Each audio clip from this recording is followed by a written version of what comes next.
성경 말씀 안에는 많은 질병과 환자들이 등장을 합니다. 그리고 그 환자들이 등장을 할 때에는 또 치유받는 일정한 패턴이 존재하고 있는 것을 우리가 확인할 수 있습니다. 그래서 질병에 걸린 어떤 사람이 있고요. 그리고 그 사람이 어찌어찌하여 치료를 받게 되어집니다. 그리고 그 과정 가운데 그 문제의 발생과 그 문제가 해결되어지는 그 과정 가운데 등장인물이 있고, 그리고 그 등장인물을 통해서 여호와 하나님께서 어떻게 그 연약함 가운데 찾아오시고 손대시고 간섭하여 그 문제를 해결하시는지가 성경에 기록이 되는 거예요.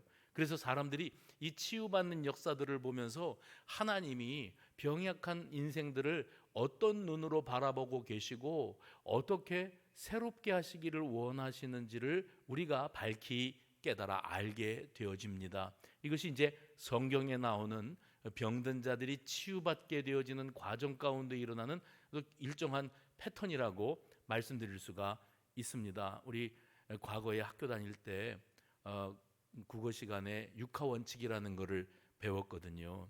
언제 어디서 누가 무엇을 어떻게 왜, 이거는 이제 보도 기사를 쓰는 기자들이 그 내용을 어떤 사건과 상황을 사람들에게 전달하고자 할 때에 필수적인 겁니다. 순서가 조금 바뀔지는 몰라도 이것은 반드시 들어가야 되는 내용이에요. 그래야 객관적인 사실이 사람들에게 전달될 수 있기 때문에 그렇습니다.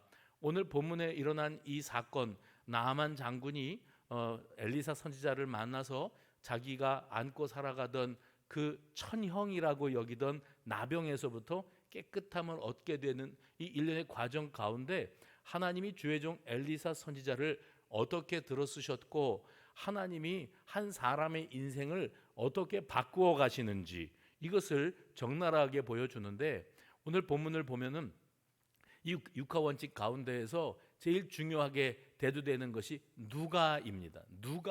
누구에게 무슨 일이 있었는가 하는데, 오늘 본문은 이렇게 시작되죠. 아람 나라의 군대 장관이었던 사람의 이름은 나아만이었다. 근데 이 사람이 이런 위치에 있는 사람이었다 하고 그를 소개합니다. 근데 이 아람이라고 하는 나라는 지금으로 치면 시리아라고 하는 나라가 여러분 있죠. 그 시리아라고 하는 나라가 자리하고 있는 그 땅을 과거 이 구약 시대의 아람 나라가 차지하고 있는데, 이때 당시에 그 지역을 통치하고 큰 소리를 치던 강대국입니다. 근데 이 아람 나라 강대국의 군대 장관의 이름이 나아만이었다. 군대 장관의 자리에 이르렀다고 하는 것은 이 사람이 군인이에요. 그리고 군인은 예나 지금이나 어느 나라나 어느 민족을 불문하고 군인들의 관심은 일단 계급입니다. 계급으로 움직이고 계급으로 통치되고 그렇게 되어 돌아가는 사회가 군인 사회거든요. 그래서 이 군인들 가운데 장교들이나 또 부사관들은 오로지 관심이 진급에 있습니다. 물론 나라를 지키고 또 민족을 위해서 헌신하는 것이 군인된 본분이겠지만, 일단 이 계급 사회에서 진급이라고 하는 것은 인간이 가지고 있는 그 본능이거든요. 근데 이 나아만이라고 하는 사람은 군인으로서 가질 수 있는 최고의 계급까지 올라간 겁니다. 그렇다면 참모 총장을 넘어서서 국방부 장관까지 한 사람이라는 거예요. 그래서 아람 나라의 군대 장관 나아만이라는 사람이 있었다. 이 사람은 전쟁에 나가서 자기 조국을 위해, 왕을 위해 목숨을 걸고 그 치열한 전투를 치러내고 죽을 고비를 수없이 넘기면서 차근차근히 진급을 거듭했고 결국에는 군대 장관의 자리에까지 이르렀는데, 그 자리는 어떤 자리였는가 하면 왕의 오른팔이에요.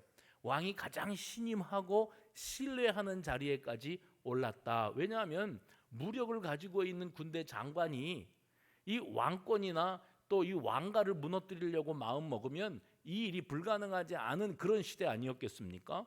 그런데 왕이 어떤 사람을 군대 장관에 올려놓았겠는가?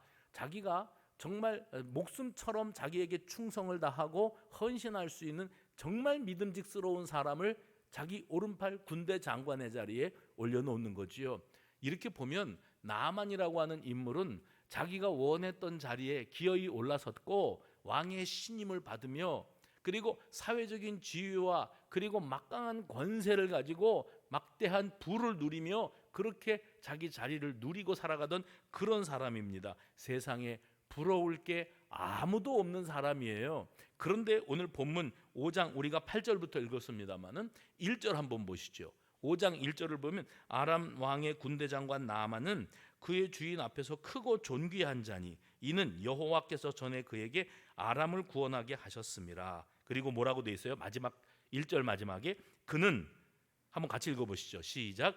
그는 큰 용사이나 나병 환자더라. 반전이죠. 그는 큰 용사이지만 나병 환자였다.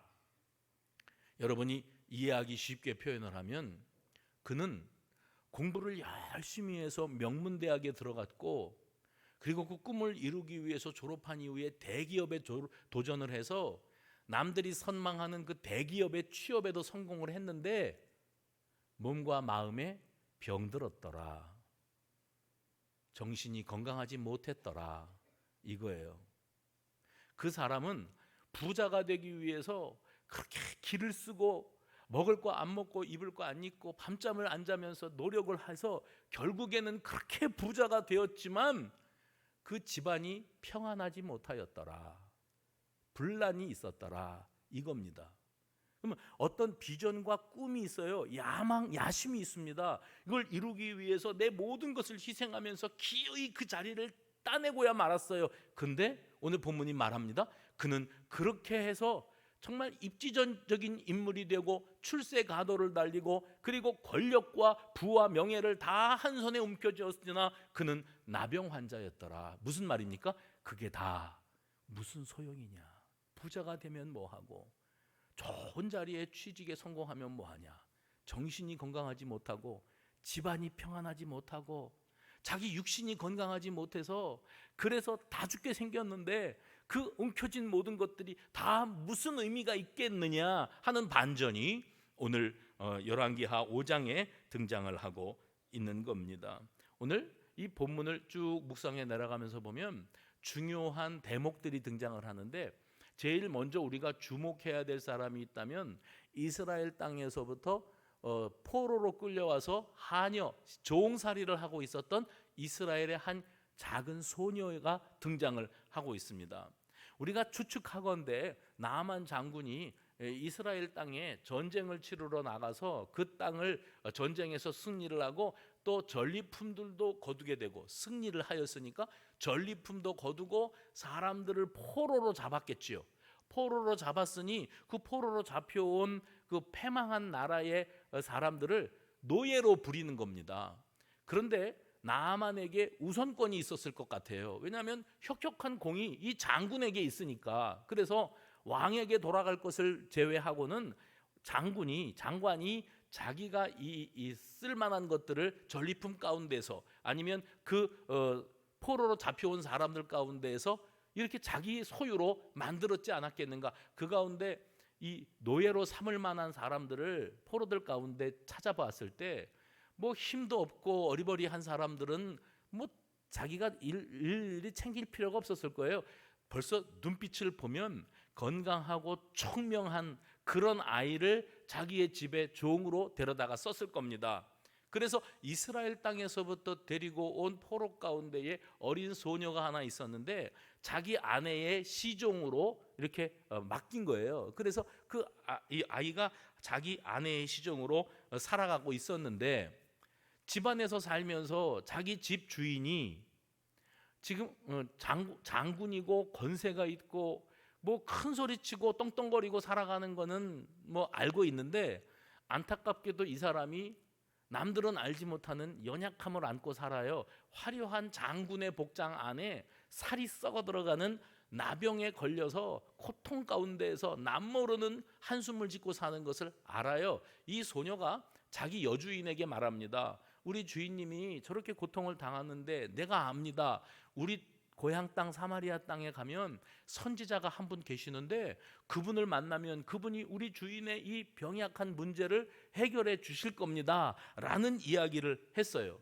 그런데 이 비천한 신분으로 전락하고 아람 나라의 군대 장관 집에 하녀로 끌려온 한 소녀가 가장 무력하고 연약하거든요. 그런데 세상에 가장 부러울 것 없이 권세도 물질도 명예도 가지고 있는 이 군대 장관 나아만의 연약한 문제를 해결할 방안을 제시하고 있는 이 장면, 구원받을 길을 힘없는 소녀가 제시하고 있는 장면이 오늘 한번 지나갑니다. 이게 아이러니예요. 그리고 또 한 가지가 있다면, 나만 장군이 사마리아 땅에 당도해서 거기 왕을 만나는 장면입니다. 실상을 생각하면 아람 나라의 군대 장관, 왕이 아니잖아요. 근데 사마리아 땅 이스라엘 백성들 가운데 왕. 그런데 이 나아만은 어떤 생각을 했었는가 하면, 내가 아람 나라의 왕이 아니고 군대 장관이지만 이 약소 국가, 우리가 한번 휩쓸었던 이 나라의 왕은 나하고 급이 같다. 나는 장관이지만 군대 장관이지만 이 나라의 왕 정도가 나하고 이게 이 급이 맞는다, 이렇게 여기고 있었던 것 같아요. 그래서 소녀는 말하기를 우리나라에 가서 선지자 주의 종을 만나보십시오 라고 권면을 했는데, 나아만은 기세 좋게 가지고 있는 많은 재물들을 과시하면서 화려하게 이스라엘 나라의 왕궁으로 찾아갑니다. 그리고 그 왕을 만나러 왔다고 자기 가지고 있는 것들을 내세우면서, 뭐 돈은 얼마든지 있으니까 나를 고칠 수 있는 사람 니네 나라에 있다는데 나 한번 만나게 해달라고 그렇게 이야기를 하면, 왕이 누구냐, 얼른 가서 데리고 와라. 그래서 엘리사가 버선발로 달려 나와가지고 아람 나라 나아만 장군을 만나서 자기가 원하는 방식대로 고쳐줄 줄 알았어요. 그런데 그런 일이 일어나지를 않습니다. 왕은 나아만 장군의 질병에 대해서 아무것도 해줄 수 있는 게 없는 상황이었습니다. 이게 현실이었어요. 또 한 가지 마지막 장면이 이제 엘리사 선지자의 등장이지요.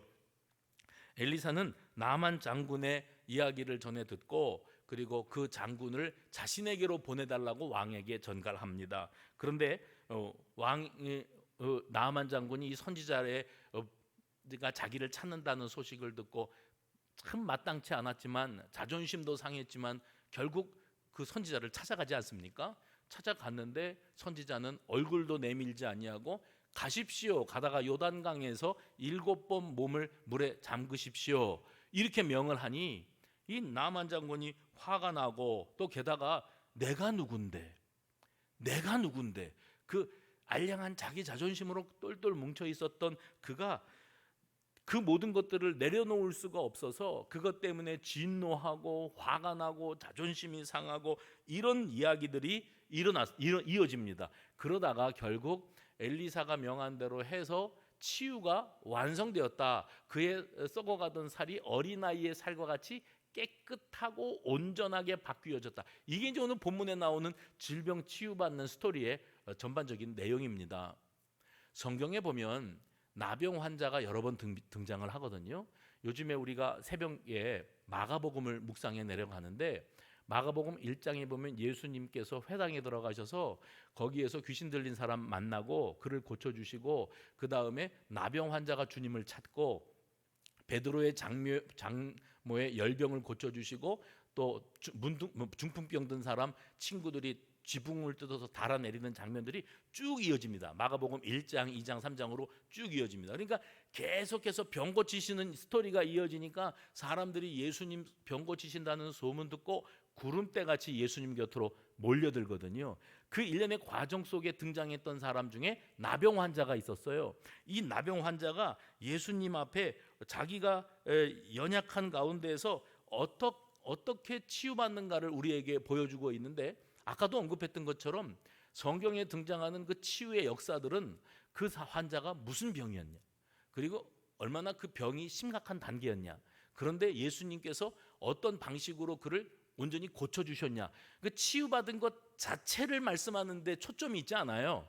성경을 읽어보시면 치유받은 사건이 문제가 아니라 그 병들어서 신음하고 있는 불쌍한 한 인생을 바라보시는 주님의 마음, 해봅시다. 주님의 마음, 그를 얼마나 안타깝게 여기고 계시는가 하는 주님의 마음이 등장을 하고 있습니다. 마가복음 1장에 등장했던 나병 환자, 오늘 나아만 장군이 나병이었기 때문에 이게 대조가 돼서 말씀을 드리는 거예요. 여기 나오는 이 나병 환자는 뭐라 그랬는가 하면, 자기가 이 정말 그 천형이라고 여기는 참 끔찍스러운 질병을 앓고 있다고 하는 이 이유로 말미암아 많은 좌절과 아픔이 있었습니다. 나만 장군은 사회적인 신분과 지위가 있고 권력이 있고 재물이 있고 이랬잖아요. 이 나병 환자는 가진 게 아무것도 없습니다. 내세울 게 아무것도 없습니다. 그리고 절박합니다. 애절한 마음, 절박한 마음, 간절한 마음이 여기 고스란히 담겨 있는데 뭐라고 말하고 있는가 하면 예수님에게 원하시면 저를 깨끗게 하실 수 있나이다. 원하시면 저를 깨끗게 하실 수 있나이다. 자기 믿음이 있어요. 예수님이 나를 깨끗하게 하실 수 있다. 내 병 고치실 수 있다. 왜냐하면 지금 내가 예수님이 병 고치시고 계시는 장면들을 소문으로도 듣고도 눈으로도 목격했으니까 예수님 저를 고치실 수 있는 유일하신 분이십니다. 단 예수님이 내가 낫기를 원하셔야 됩니다. 원하시기만 하면 저를 깨끗게 하실 수 있습니다. 그런데 이 한마디 속에 예수님을 향한 질문이 들어있어요. 뭐라고 말하고 있냐면 예수님 저를 깨끗하게 해주시기를 원하십니까? 예수님 저를 고쳐주고 싶으신 마음이 있으십니까? 예수님 저를 불쌍히 여기는 마음을 갖고 계십니까? 하고 질문을 하고 있는 거예요. 그랬더니 예수님이 뭐라고 대답하셨냐면 내가 원하노니 깨끗함을 받으라. 그러면 예수님과 나병 환자 사이의 만남 속에 대화가 있었는데 나병 환자가 먼저 원하시면 해봅시다. 원하시면. 근데 예수님이 그에게 화답하시기를 원하노니 해봅시다. 내가 원하노니. 이 사람은 예수님이 원하시면 나는 나병에서 낫는다. 예수님은 내가 너 나병에서 낫기를 원해. 나는 네가 그 문제에서부터 벗어나기를 진심으로 원한다. 이렇게 말씀하시는 예수님과 이 나병 환자의 대화가 원하시면과 원하노니가 만나니까 기적이 일어나는 거예요. 그런데 그 기적이 일어나는 과정 가운데 예수님이 어떤 감정의 변화가 일어나고 있는 것을 성경이 마가가 기록합니다. 뭐라고 기록했는가 하면 예수께서 불쌍히 여기사 이렇게 말했어요. 그를 바라보시면서 원하시면 저를 깨끗게 하실 수 있습니다 하는 그 말을 하고 있는 그를 현실을 보니까 그가 참 불쌍한 거예요. 육신도 병들었지만 그 영혼이 불쌍한 거예요. 의지할 데도 없고 내세울 것도 없고 절박하기는 절박한데 왜 예수님이 나를 고쳐주셔야 되는지 내가 뭐라고 제시할 게 아무것도 없어요. 나는 고침받으면 예수님 앞에 충성스러운 제자가 될 거니까, 내가 고침받으면 많은 사람들에게 복음을 전할 거니까, 뭐 어떤 조건을 제시할 건덕지가 아무것도 없어요. 그래서 그가 걸고 넘어지는 건 하나밖에 없어요. 예수님이 원하셔야 내가 고침받습니다. 예수님이 그 사람 불쌍하게 생각했어요. 너는 의지할 데도 없고 내세울 것도 없고 바라볼 것도 없구나. 내가 너 참 불쌍하게 생각하거든. 내가 원한다. 네가 낫기를 원해. 그래서 예수님의 마음이 움직이니까 오랜 세월 동안 가족으로부터 버림받고 사회로부터 격리되고 그렇게 외롭게 사투를 벌이며 이 질병과의 싸움을 싸워 나왔던 이 사람을 주님이 손 내밀어 그에게 대시니, 마가복음 1장에 그렇게 돼 있거든요. 손 내밀어 대시니 나병이 그 사람에게서 떠나가고 깨끗하여졌더라. 할렐루야. 이게 누가복음에 나온, 마가복음에 나오는 나병 환자의 이야기예요. 오늘 열왕기 하에 등장하는 아람 나라의 군대 장관 나만 같은 경우에는 이 사람은요, 내세울 게 아무것도 없는 사람이 아니에요. 내세울 게 너무 많은 사람이에요. 단지 나병에 걸렸다는 게 문제지, 근데 사실은 이건 치명적인 거거든요. 그런데 나병에 걸리지만 않았더라면 정말 화려하게 살았을 사람이고, 지금도 그 군대 장관이라고 하는 화려한 의복 속에 살이 썩어 들어가고 있어 문제지, 사람들은 군대 장관 출세했네, 성공했네, 꿈을 이루었네, 부러운 사람이네, 입지전적인 인물이네 하면서 사람들이 그를 추앙하고 있는 그런 상황이었던 겁니다. 그래서 이 마가복음 1장에 나오는 나병 환자와 같은 절박함, 간절함, 이게 나아만 장군에게서는 찾아볼 수가 없습니다. 비록 자신이 나병으로 말미암아 참 한숨 짓고 남모르는 고통 가운데 있기는 하지만 지금 나에게 주어진 사회적인 신분과 체면과 가진 재물과 능력과 이 모든 것으로도 넉넉히 이까지 나병 정도는 해결할 수 있다. 왜요? 돈이 있으니까.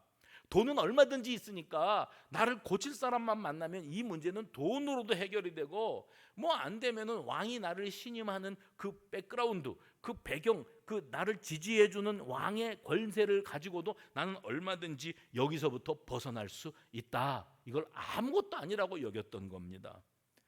그래서 누군가 자기를 불쌍히 여겨서 뭐 손잡아 일으키거나 뭐 안수 기도를 해주거나 이런다고 해도 괜찮다고, 그럴 필요 없다고 할 정도로 자기 자신은 병들었다는 것 이외에는 부족할 게 하나도 없다고 여기는 기고만장하고 자존심 강한 인생이 나만 장군이었어요. 세계적인 심리학자 에리 프롬이라고 하는 사람이 이 땅에 존재하는 인간을 두 부류로 나누었습니다. 하나는 존재지향적인 인간이에요. 존재지향적인 인간이라는 것은 뭐냐면 자기가 이 땅 위에서 어떤 존재로 살다 갈 것인지, 어떻게 살다 가야 인간다운 인간으로 살다 가는 것인지, 이 근본을 생각할 줄 아는 사람이 존재지향적인 인간이에요.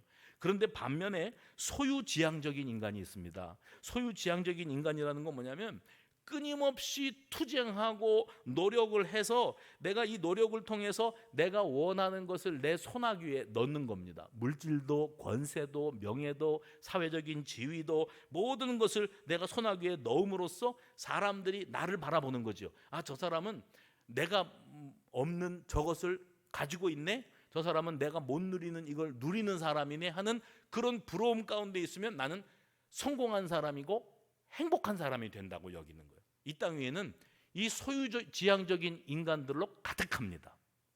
여러분은 상당히 교양이 있고 수준이 있고 나는 그런 사람 아니고 인간다운 삶을 추구한다고 할지 몰라도 우리도 새 속에 물들어 있고 속물 중에 속물인 거예요. 겉만 번지르르 하지 우리도 내가 부자가 돼야 인간 노릇, 돈이 인간 노릇하고 권세가 인간 노릇하고 내가 높은 지위에 오르고 성공했다, 출세가도를 달린다, 그런 사람들의 부러움의 대상이 되어야 내가 성공한 거고 그리고 행복한 것이다, 이렇게 여기고 살아갑니다. 그러니 내가 누군가는 내가 뭘 소유하고 있는가, 내가 뭘 누리고 살아가는가를 통해서 드러난다 여기고 살아가는 거지요. 그러다 보니 남들보다 더 좋은 물건, 남들보다 더 큰 것, 남들보다 더 비싼 것, 이런 것들을 소유하는 것이 그 사람의 인생의 목표가 되고 마는 겁니다. 그래서 사람들은 더 좋은 거, 새로운 거, 유행에 앞서가는 거, 빠른 거, 화려한 거, 더 넓은 거, 큰 것, 이런 것을 통해서 자기가 인생의 성공자가 되었다고 그렇게 착각하고 도취되어 살아가게 되어집니다.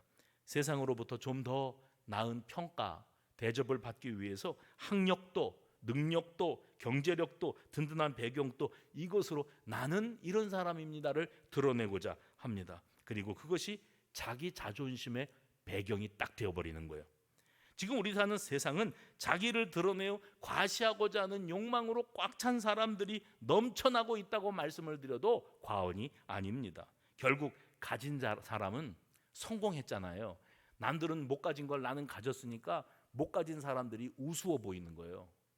내가 높은 지위에 오르면, 그러면 권력의 꼭대기에 오르면, 그러면 나머지 사람들은 다 내 권력 수하에 있는 사람들, 내가 마음대로 해도 되는 사람이라고 여기고 있는 겁니다. 나만 장군은 왕의 신임을 얻는 자리, 당대의 실세 중에 실세였던 사람이고 그 자리에 오르기 위해서 치열한 경쟁을 뚫고 결국 그 자리에 올라선 사람입니다. 그러니 많은 사람들에게 존경을 받았겠지요. 그래서 사람들이 나만 장군이다, 나만 장군이시다 그러면 크고 존귀하신 나만 장군님 하고 그 앞에 머리를 조아리면 아마 어깨가 으쓱하고, 그러면 그렇지 너희들이 내 자리가 부럽지, 너희들도 나처럼 되어보고 싶었지, 그러나 성공한 사람은 나 하나다, 아마 이렇게 거들먹거렸는지 모르겠어요. 제가 서두에 그 말씀을 드렸습니다. 나만 장군은 왕의 신임을 받는 군대 장관이었으나 나병 환자였다. 쉽게 표현을 하면서 그는 좋은 대학에 들어가고 명문 회사에 들어갔지만 몸이 병들고 정신이 병들어 있었다. 그러니 그 앞에 나오는 그 성공이 무슨 의미가 있냐는 거예요.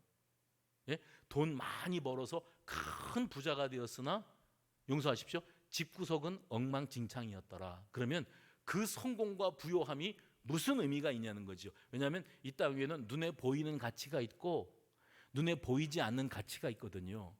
여러분도 들어보셨을 거예요. 돈이 많으면 비싼 침대는 살 수 있다. 그런데 그 돈이 아무리 많아도 평안한 단잠은 살 수 없다. 침대만 좋으면 편안하게 자는 거예요. 그건 침대 회사가 하는 얘기고, 잠을 못 자요. 그 비싼 침대에서 잠을 자는데 밤새 뒤척이고 밤에 잠을 못 자요. 그래서 그것처럼 고통스러운 일이 없대요. 그거는 돈으로 해결할 수 있는 문제가 아니죠. 돈이 있으면 좋은 집 한 채 살 수 있어도 그 돈 가지고 행복한 가정을 살 수 있는 것이 아니다. 여러분 아마 들어보셨을 겁니다. 돈이 있으면 책은 많이 살 수 있지만 그 돈으로 지혜를 살 수는 없다. 돈이 있으면 맛있는 음식은 얼마든지 사 먹을 수 있지만 돈이 아무리 많아도 먹고자 하는 의욕이요, 식욕이지요. 돈은 많아요. 내가 얼마든지 먹고 싶은 거 다 먹을 수 있어요. 그런데 식욕이 없어. 먹고자 하는 의욕이 없어. 이거는 돈으로 해결될 수 있는 문제가 아닌 겁니다. 지금 세상은 돈이 있으면 얼마든지 뜯어 고칠 수 있습니다. 코를 높이십시오. 눈을 넓히십시오. 머리를 심으십시오. 다 할 수 있습니다. 그런데 그 돈으로 외모를 가꿀 수는 있지만 그 돈이 있다고 내면의 성숙함, 내면의 품성과 교양과 아름다움은 돈으로 해결할 수 있는 문제가 아닌 거예요. 이 진리가 가르쳐 주는 것처럼 오늘 본문은 인생의 절정에 올라 있는 나아만, 모든 것을 다 갖추고 있던 그에게 결국 뭐라고 말하냐면 그는 모든 것을 다 갖추었지만 그게 무슨 소용이냐, 나병 환자였는데, 이렇게 말하고 있습니다. 그는 왕 앞에서 크고 존귀한 자요, 큰 용사라 불리움을 받는 위치에 있었지만 그는 나병 환자였더라. 이 한마디로 이 모든 그의 화려함이 다 무너지고 마는 거예요. 아무 소용이 없어지고 마는 거예요.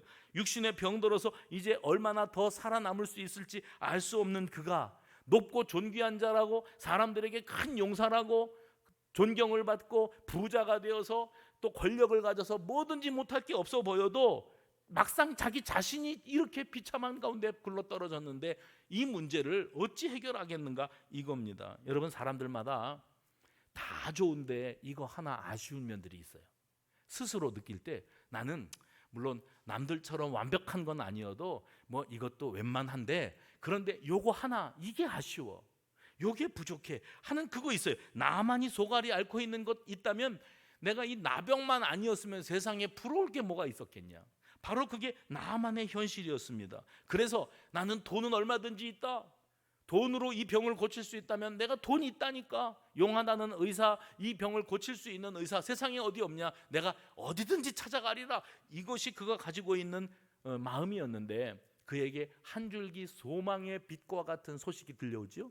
같은 집안에서 자기 아내에게 시종들라고 맡겨놓은 이스라엘 사마리아 땅에서 끌려온 여종 소녀 하나가 제가 알고 있는 우리 고향 땅의 선지자님을 만나시면 주인의 고통을 해결해 주실 수 있습니다. 이 소리를 전해 듣고 나아만이 어떻게 했는가 하면 자기의 직속상관인 왕이요, 아람 나라의 왕에게로 찾아가서 제가 이만저만해서 출장을 좀 다녀와야겠습니다. 어디로 가느냐? 이 사마리아 땅에 갔다 와야겠습니다. 그래? 그러면 내가 너 그 사마리아 왕을 만나게 해줄게. 당당하게 가서 주눅 들지 말고 당당하게 가서 내가 재물도 주고 종들도 붙여주고 뭐 많은 것을 허락할 테니까 가지고 가서 그 왕 만나서 그래서 단판을 봐라.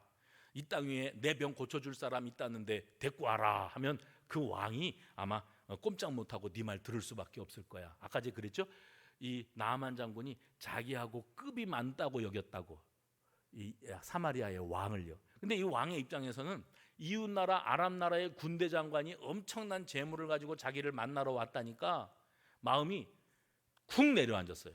왜냐하면 이게 우리가 아람 나라한테 시달림을 받은 게 한두 번이 아닌데 군대 장관이 나를 만나러 찾아왔다는 것은 뭔가 시비거리를 만들고 트집을 만들어서 또 그것 때문에 싸움을 걸고 그것을 통해서 우리를 또 괴롭게 하려고 이러는구나, 이런 생각이 들었어요. 그 마음 가운데 두려움이 찾아왔는데 왕을 아람 나라의 군대 장관이 찾아왔다는 소문이 널리 퍼졌는데 엘리사가 사람을 보냈습니다. 왕이요, 그 사람 나에게 보내십시오.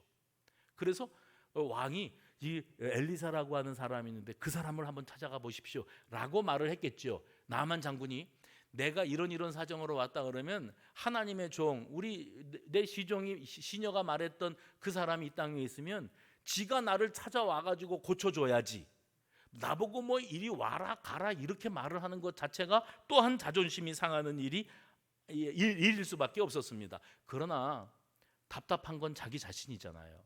그래서 엘리사 선지자를 찾아갑니다. 엘리사 선지자를 찾아갔는데 그 집에 도착하기도 전에 그 집의 사환이 이 나아만 장군을 만나러 나와서 우리 엘리사 선지자님이 말씀하시기를 만날 것도 없고 집으로 돌아가시다가 요단강에다가 몸을 7번 담갔다 꺼냈다 하시면 된답니다 라고 말을 했다는 거죠. 근데 그 소리를 듣는 순간에 자존심이 팍 상하고 그리고 감정이 끌어올랐습니다. 뭐라고 말을 했는가 하면 내가 군대를 끌고 와서 이 나라를 초토화시키리라. 내가 누군지 알고 강대국의 존귀한 자를 이런 식으로 대접한다는 말이냐. 날 뭘로 알고. 여러분들 이 땅에 살면서 우리 세대가 제일 힘들어하는 게 뭐냐면 무시당하는 거예요. 왜냐하면 우리가 자존심이 있거든요. 자존감은 낮고 자존심은 높고, 그래서 누가 나를 우습게 여기고 무시하고 지나가는 것 같아 느끼면 그러면 감정이 끌어올라서 견딜 수가 없습니다. 나만 장군은 자기 자존심 하나로 버티고 살아온 사람인데 지금 엘리사 선지자가 코빼기도 안 비치고 가서 요단강에다가 몸을 7번 담그라는 소리 했다는 이유만으로 내가 군대를 끌고 와서 이것들을 싹 쓸어버려도 가능하고, 내가 뭐가 아쉬워서 너한테 와가지고 굽신거리고 네가 하라는 대로 해야 되냐 이렇게 반응할 수밖에 없는 이런 상황이었어요. 그런데 바로 이 상황 속에서 11절 중간에 보면 이 나아만 장군이 가지고 있었던 한 가지 그 판단 기준이 있습니다. 그게 뭐냐면 11절 중간에 보세요. 거기 뭐라고 써 있냐면은 내 생각에는, 해봅시다. 내 생각에는 자기 기대치가 있는 거예요. 사마리아 땅에 왕을 만나러 아람 나라의 장관이 왔으면 이 왕이 엘리사 선지자인지 뭔지를 얼른 불러다가 이 장군을 고쳐라 하는 것이 마땅하다고 나아만 장군은 생각했어요. 근데 그렇게 되지 않았어요. 그 답답한 게 자기라서 자존심 내려놓고 많이 양보해서 그래서 나아만 장군 만나러 간 거예요. 가면 자기가 달려나와야죠. 버선발로 달려나와서 앞에 엎드려서 아이고 지체 높으신 아람 나라의 군대 장관님께서 이 누추한 집에 웬일로 찾아오셨습니까? 아이고 몸이 불편하시다고요. 그러면 제가 고쳐드리지요. 가만히 좀 계셔 보십시오 하고 자기가 손을 높이 들어서, 이게 11절에 나오는 거거든요. 자신에게로 찾아와서 선지자가 그 앞에 서서 여호와의 이름을 부르고 그의 손을 그 부위에 흔들어 나병을 고치리라. 이건 누구 생각이라고요? 나만 장군의 생각이에요. 그럴 것을 기대하고 왔는데 그렇게 되지 않았어요. 달려 나와서 자기의 환부에다가 손을 흔들면서 여호와 하나님이여 이 사람을 고쳐 주옵소서. 그러면 혹시 이 엘리사라고 하는 사람이 신통력이 있어서 그가 섬기는 여호와라고 하는 신이 내 병을 치료해 줄까 하는 기대로 왔는데, 찾아와서 뭐 환부 위에다가 손을 흔들기는 또 여호와의 이름을 부르기는커녕 코빼기도 안 비쳤다니까요. 가다가 이 강에다가 몸을 담그라는 소리밖에 안 했다니까요. 그러니까 내 생각에는 나는 이럴 줄 알았지, 나는 마땅히 그것이 정상이라고 생각했지, 기세등등한 아람의 군대 장관으로서 자기 자존심만 내세우고 살아가고 있었던 겁니다. 여러분, 어르신들은 이 젊은 세대에게 서운한 게 참 많습니다. 그걸 끼인 세대라고 그러잖아요. 어르신들은 윗세대, 그러니까 자기의 부모님이나 어른들을 공경하라고 배웠고, 그리고 그 말씀이면 껌뻑 죽었어요. 뭐 거기다가 토를 다는 것은 있을 수도 없는 일이었어요. 그게 그들이 살아온 삶의 방식입니다. 그리고 이제 세월이 흘러서 나도 그 세대가 되었어요. 그러면 내가 젊었을 때 어른 세대를 그렇게 대접해드리고 토달지 않고 말씀하시면 일단 네 하고 껌뻑 죽었는데, 내가 대접받을 나이가 되었는데 내 아래 세대들이 내가 말을 하는데 껌뻑 죽는가? 아니요. 지금 세대, MZ 세대라 그러죠. 지금 세대에다가 야, 우리 때는 그랬어, 라떼죠. 우리 때는 그랬단 말이야. 그래서 우리는 어른들한테 큰 소리도 못 치고 숨죽이고 네네 하고 그렇게 살아왔어. 근데 너희들은 왜 그렇게 말대꾸가 많냐? 왜 그렇게 말 한마디 한마디마다 토를 다냐? 오늘 성경에 뭐라 그랬다고요? 내 생각에는 세상이 그렇게 바뀐 걸요. 그러니까 낀 세대는 억울한 거예요. 나는 그렇게 살았는데 그런 대접도 못 받고 끝나는 거예요, 인생이. 지금 세상이 그렇게 돌아가고 있습니다. 그러니까 어르신 세대는요, 가치 기준, 왜냐하면 내가 이렇게 말하면 상대방은 이렇게 대답하는 것이 정상이다, 상식이다 라는 정답을 갖고 있습니다. 정답을 갖고 있어요. 근데 젊은 세대에게서부터 그 정답대로의 반응이 오는가? 야, 사람이라면 그렇게 말하는 거 아니냐? 어른이 말씀하시면 이렇게 행동하는 것이 옳지 않냐? 이거는 내 생각이에요. 요즘 세대들은 뭐라면 왜 그래야 하는데? 왜 그래야 하는 건데? 나는 그러고 싶지 않은데? 그게 요즘 세대예요. 그런데 이게 충돌이 되어지는 겁니다. 지금 나만 장군이 황당하게 이럴 데 없어요. 나는 내 생각에는 달려나와가지고 자기 여호와의 이름을 부르며 손을 흔들며 내 환부에다가 손을 흔들며 기도를 해가지고 내 병이 낫게 해줄 거라고 여겼다. 내 생각에는 내가 사마리아 땅에 당도했다 그러면 사마리아의 왕이 야, 사람들을 섭외해서 엘리사 어딨냐? 엘리사 빨리 데리고 와라. 이럴 줄 알았지. 가라고 그러는 것도 자존심 상한데 내가 그거 다 자존심 꺾고 갔는데 이게 버선발로 달려나올 줄 알았더니 코빼기도 안 비쳐. 그리고 뭐 요단강에다가 몸을 담그라고. 요단강 내가 오다가 보니까 우리 고향 땅에도 좋은 강이 많거든. 맑고 청명한 강이 있어. 근데 요단강 흙탕물이고 좁고 지저분하기가 이럴 데 없는데 야, 우리나라에는 강이 없어가지고 이 거지 같은 강에다가 내 몸을 7번을 담그라 그래? 괘씸하기가 이게 뭐라고요? 내 생각에는이에요. 내 생각에는. 신앙생활을 이렇게 합니다. 내 생각에는으로. 그런데 제가 지난 5월달 새벽 말씀을 전하면서 5월 한 달을 여는 새벽 기도회 때 말씀을 전하면서 그런 언급을 했던 기억이 나요. 자존감과 자존심은 전혀 다른 이야기입니다. 그랬던 기억이 나요. 사람은 어디서나 누구에게나 인정받고 존중받고 싶어 하는 마음이 있는데 그걸 자존감이라고 합니다. 그렇게 인정에 목마른 사람은 자존감이 낮아요. 그런데 자존감이 낮은 사람들은 이상하게 자존심은 엄청 세요. 자존심이 엄청 센 사람은 자존감이 낮은 경우가 아주 많습니다. 남들이 나를 인정해 주지를 않으니까 나 스스로 나를 드러내 보이기 위해서 당당한 척하고 용맹스러운 척하고 명랑한 척하고 유쾌한 척하고 아무렇지도 않은 척하고 있는데 사실 알고 보면 자존감은 바닥인 경우가 허다합니다. 나만은 내 생각에는으로 살아온 사람이에요. 그는 자기가 가지고 있는 권력과 재물과 사회적인 신분과 이 모든 것들이 능히 자기 문제를 해결해 줄 수 있으리라고 여겼던 그 자존감으로 살아왔던 사람이었습니다. 근데 자존감이 낮으니까 사람이 여유가 없어져요. 자존감이 낮아서 여유를 찾지 못하는 사람은요, 그럴 수도 있겠다 이건 없고요, 어떻게 그럴 수가 있냐 이걸로 삽니다.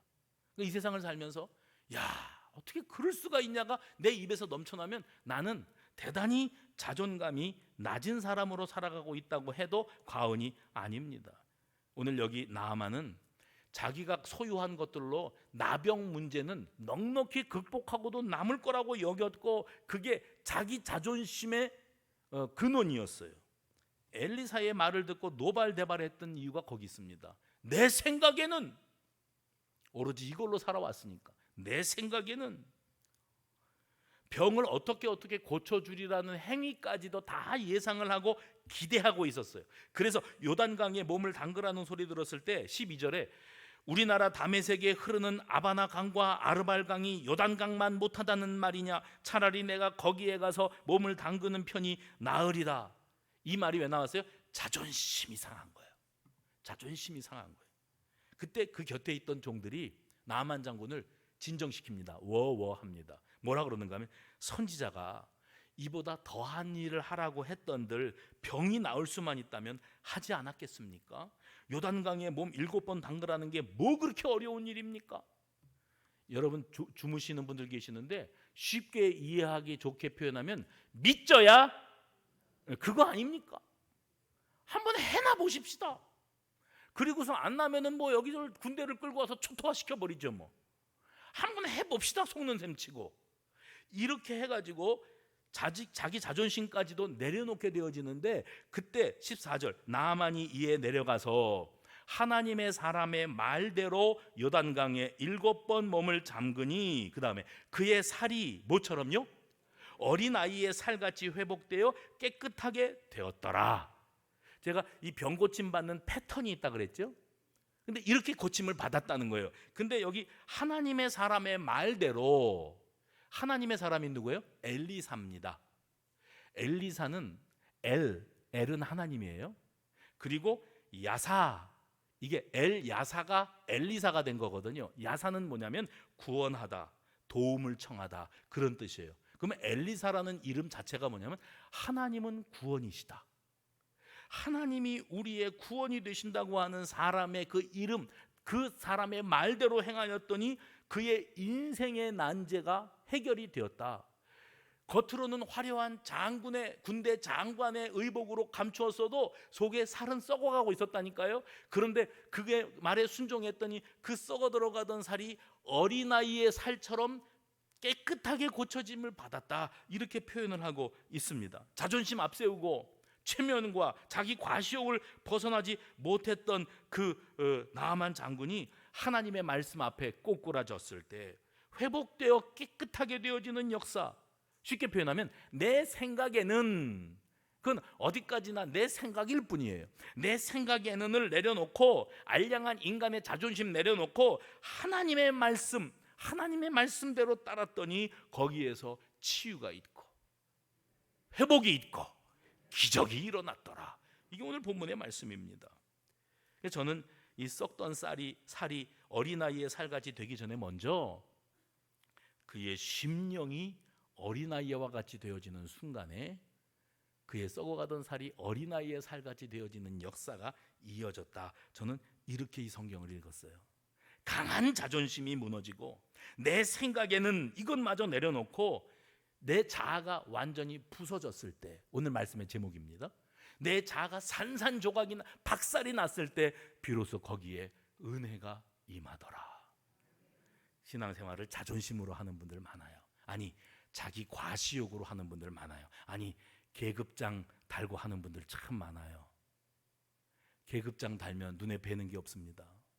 자기 자존심 앞세우면 나야말로 주님 앞에 꼬꾸라져야 될 인생이라는 것을 받아들이고 인정하기가 그렇게 어려워지는 거예요. 알량한 자존심으로 얼만큼 버틸 수 있을 것 같습니까? 결국 벗겨나 보면 나병 환자일 뿐인데, 결국 벗겨놓으면 썩어 들어가는 죄인, 죄성이 가득한 냄새나는 인간일 뿐인데, 뭐 화려하게, 뭐 그럴듯하게, 뭐 사람들에게 내세우며 살아갑니까? 아무개는 수십 년 신앙생활을 했고 직분을 받고 사람들에게 목사님, 장로님, 선교사님, 구역장님, 권사님 소리 들었으나 그는 죄인이었더라. 우리의 액면가입니다. 여기에서부터 자기 내려놓음, 자기 부서짐이 시작되어야 되고, 여기서 자기 부서짐이 있어야 은혜를 받습니다. 오늘 우리 모두가 그런 은혜를 받기를 바랍니다. 절여지지 않은 배추는 김치가 될 수 없대요. 갈려지지 않은 밀알은 빵이 되어질 수가 없대요. 우리 그리스도인들은 하나님 앞에 완전히 갈아엎어지고 완전히 절여지고 한숨 죽고 그래야 진짜 은혜를 받게 되는 겁니다. 거들먹거리지 맙시다. 폼 잡지 맙시다. 비슷한 처지인데 뭐 누구는 얼마나 똑똑하고 누구는 얼마나 거룩하고 누구는 얼마나 오래오래 예수를 믿어서 그렇게 잘났습니까? 벗겨놓으면 다 똑같습니다. 나병 환자, 죄인 중에 괴수, 냄새나는 인간일 뿐입니다. 이제는 우리 알량한 자존심 다 내려놓고 주님 앞에 천부여 의지 없어서 손들고 옵니다. 나 자신을 주님 앞에 온전히 내어드림으로 산산조각이 나고 주님의 은혜로 회복되고 능력받는 저와 여러분 되시기를 주의 이름으로 축원합니다.